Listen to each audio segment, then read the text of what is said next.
5 મણની ગોળ માથે હોય એવું લાગે.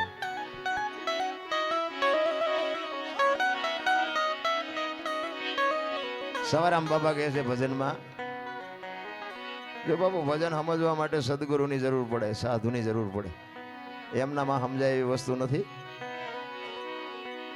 હમણાં બળદેવભાઈ ગાયું ને કે રામ કિસી કો મારે નહીં એસો પાપી નહીં એ રામ, આપે આપ મરજાત હે ને કરતે કૂડે કામ. રાવણને વાલીને કોઈને ગુડી નાખ્યા છે. ખોટું છે એ વાતે ખોટી છે, ખોટું હોય તો દુનિયા હલવા ન દે. ગાયું છે એ વાતે સાચી છે, રામ નથી મારતો એ વાતે સાચી છે. આની માટે સદગુરુ જોવે. એમનામ ડીંગો ડીંગ નથી આ. નકર તો બધા અમને આમ ઘરે ન હુઈ રહેવા દે. આ સમજવાની જરૂર છે રામ. નકર આ ભજનમાં બેઠે કાંઈ વળે એવું નથી, ખર્ચા કરે કાંઈ વળે એવું નથી. પણ એક રામ દશરથ કા બેટા, એક રામ સબકા ઘટ में બેઠા, એક રામ સકલ પદાર્થ, એક રામ સબસે ન્યારા. ભજવાનો છે જુદો છે ને ભજી છે જુદો છે. એમનામાં સમજાય એવું જ નથી રામ. એક વાણી એવું કહે છે કે પેલા મેં જન્મ્યા, પછી જન્મ્યા બડા ભાઈ, ધામધૂમથી મારા બાપા જન્મ્યા, પછી જન્મી મારી માં. વહાનો તોડી નાખે કોક. પેલા હું, પછી મારા મોટા ભાઈ, પછી મારા બાપા ને પછી મારી માં. આવું હોય? અમે કહીએ છીએ હોય. આની માટે બાપુ સાધુની જરૂર પડે છે. એટલે સવારામ કહે છે કે મારા સદગુરુ મને ન મળ્યા હોત તો મારી શું દિશા થાત. સદગુરુ સિવાય બાપુ જેટલા મહાપુરુષો થયા ને, સદગુરુ ચરણે જ બોલ્યા છે બધા. કોઈ નથી કીધું દરબારના શરણે, પટલના શરણે, કોળીના શરણે, કોઈ બોલ્યું જ નથી. તેથી બળુકા નહીં હોય કોઈ.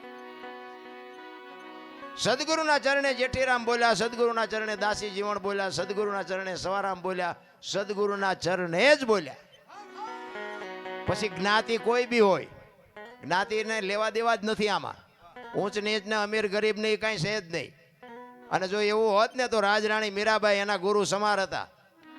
દરબારની દીકરી એના ગુરુ સમાન. અખિલ બ્રહ્માંડના માલિકને પોતાનામાં સમાવી લેવી પડી. બાપુ મીરા ક્યાં પહોંચી છે ને એનો બાપુ ગુરુ સમાર કેવો હોય છે આપણને હજી નક્કી જ નથી થયું. હાસું હોય છે ખોટું હોય છે, હાસું હોય છે ખોટું હોય, ત્યાં ફડાઈ ગયો ફૂટી જાય. લ્યો ગયા બારના ભાવમાં. એક ઘડી આધી મેં પુનિયા તુલસી સંગત સાધકી કટે કોટી. 24 કલાકમાં કંઈક કરી લેજો મારા રામ, બાકી મરી જવાનું છે. વાત પાકી છે. ગંગા સતીનો બાપુ હિસાબ, શ્વાસાનો હિસાબ મારી દીધો. આંકડા તો કાઢો આપણે. 21,600 શ્વાસા ગંગા સતીનો હિસાબ. 1 મિનિટના 15, 1 કલાકના 900, 12 કલાકના 10,800, 24 કલાકના 21,600 થાય. ગણવા હોય તો ગણી જોજો તમારા રીતે. વિચાર તો કરો. આ બોલે બીજો નહીં, પરમેશ્વર છે પોતે. અકલ મઠા આવડા મથે બહાર જઈને ગોતે. આજે તમારા મારા શ્વાસા છે ને એ જ ઈશ્વર છે, બીજો કોઈ ઈશ્વર છે નહીં, કોઈને મળ્યો નથી. આડાવડા આટા મારતાય નહીં. મારામાં તમને ઈશ્વર દેખાય, તમારામાં મને ઈશ્વર દેખાય તો સમજી લેજો બધે છે. નકર આખી દુનિયામાં આટા મારો, જો ક્યાંય જડે તો તમારો ગુલામ થઈ જાવ. તમારા નગરામાં ઘણી વાર આવ્યો છું, બધા મને સાંભળ્યો છે. પણ મેં 20-22 વર્ષ ખટારો આંક્યો ને બધી આંટો મારી જોયો. દુકાનો ખોલીને બેઠા છે, કાંઈ છે નહીં વાતમાં. આય દો લઈ જાઓ એમ કોઈ બોલ્યું જ નહીં. માને બાપને જાળવી લ્યો અને જે ભગવાને આપ્યું એ ખાઈ પીને આનંદ કરો. બાકી બહાર આંટા મારવાની જરૂર નથી. હિન્દુસ્તાન આખું રખડી આવ્યો ભલામણ.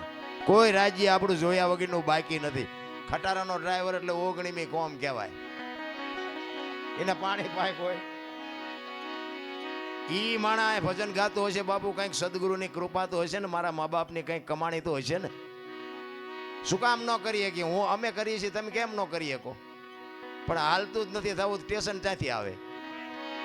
હાલતું થયા વગર બાપુ કાંઈ મેળ પડે એવો નથી રામ. વાવણી કર્યા વગર બાપુ કાંઈ નીપજે જ નહીં. ભાગમાં જે થાય છે ભાગમાં ગાંડા બાવળિયા થાય. મહેનત તો કરવી પડે ને, વાવવું પડે, ખેડવું પડે, એને ટોવવું પડે, પાણી ખાતર આપવું પડે, પછી ગાડા લઈને જવાય. એમનામ ગમે એની હારે ગાડા. ગામ આખું વાવતું હોય ત્યારે આપણે સૂતા હોય. ગામ ગાડા ફરવા જાય ત્યારે આપણે વાવણી કરવા જાય. શું ના ગાડા ફરો? વસ્તુ એવી છે. મારો કહેવાનો ચિત્તની શાંતિ, મનની પ્રશંસા, દિલની દાતારી, ગુમડાની રોજ અને ટાટિયા તાવની ટાટ એટલું માલકોરથી આવે. ભજન છે ને જુદી બાબત.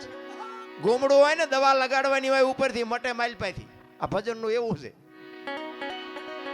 આ ઉમળકો બાપુ અંદરથી આવે. તમને ટાટિયા તાવની ટાટ ચડે ને પછી આખો ડામચ્યો માથે નાખો ને તોય ન ઉતરે. માલકોરથી ચાલુ થઈ છે. એટલે કે ચિત્તની શાંતિ, મનની પ્રશંસા, દિલની દાતારી, ગુમડાની રોજ અને ટાઢિયા તાવની ટાઢ એટલું માલકુરથી આવે, બહારથી ન આવે. ઈ તમને તમારી ઓળખાણ હોવી જોઈએ તો અનુભવ થાય. એમ નામ નથી પતેવું. એટલે સવારામ કહે છે કે મારા ગુરુ ન મળ્યા હોત, બાપુ ફુલગરજી બાપુ ન મળ્યા હોત તો સવારામને કોણ ઓળખતું હોત? ઈ મને કયો. હે જતવાડનું પીપળી કહેવાય ને સવા ભગતનું પીપળી થઈ ગયું. એને કેવું ભજન કર્યું છે, જતવાડમાં નામ ફેરવી નાખ્યું આખું. એમ નામ ફરે? આ નગરા ના ગામ છે ને ફેરવો ને, જો ફરે તો બીજું નામ કરો લ્યો. ફલાણા ભગતનું નગરા એમ કરો જોઈએ. ભોગ આપવો પડે, સમર્પણ કરવું પડે, એમ નામ ન પતે. એટલે સવારામ કહે છે જુગતી કરીને જોવા હાલી મારા સદગુરુજે બતાવી મને શાન. અવાજ થોડો પાછો પડે છે. અમરનગર માં યાતમ દેખા નથી દી ભૂલી ગઈ તી હું દેહનું ભાન. ભજનમાં બેઠા હોય ને મારા રામ તો દેહની તમારી દશા મટી જાય. દેહની દશા તમારી મટી જાય. ચા ની જરૂર ન પડે ને બંગાવું ન આવે ને ઘડિયાળમાં ન જોવું પડે. જો ભજનમાં બેઠા હોય તો બાપુ હવાર પડે. ઘડીએ ઘડીએ આમ રહોડા ગોર થતા ચા મૂકે તો સારું જલ્દી, ચા મૂકે સારું. હવે એના હાટું આવ્યા એને ભજન હું મેળાવે. દેહની દશા મટી જાય. આપણી ગતગંગા છે ને, જેસલ તોરલ રૂપાદે માલદે કતીબ શાહ હુરમભાઈ લાખો લોયણ જેતો ભગત ખીમડીઓ કોટવા ડાલીભાઈ હાલો હુરો વણવીર ઢોંગો નીરલ કુંભો, આ બધા ગતના ગોઠી હતા ને. એમાં અમીર ને ગરીબ ને દરબાર ને કોળી ને ભરવાડ ને હરિજન બૈરા ને આદમી ને બધા હતા.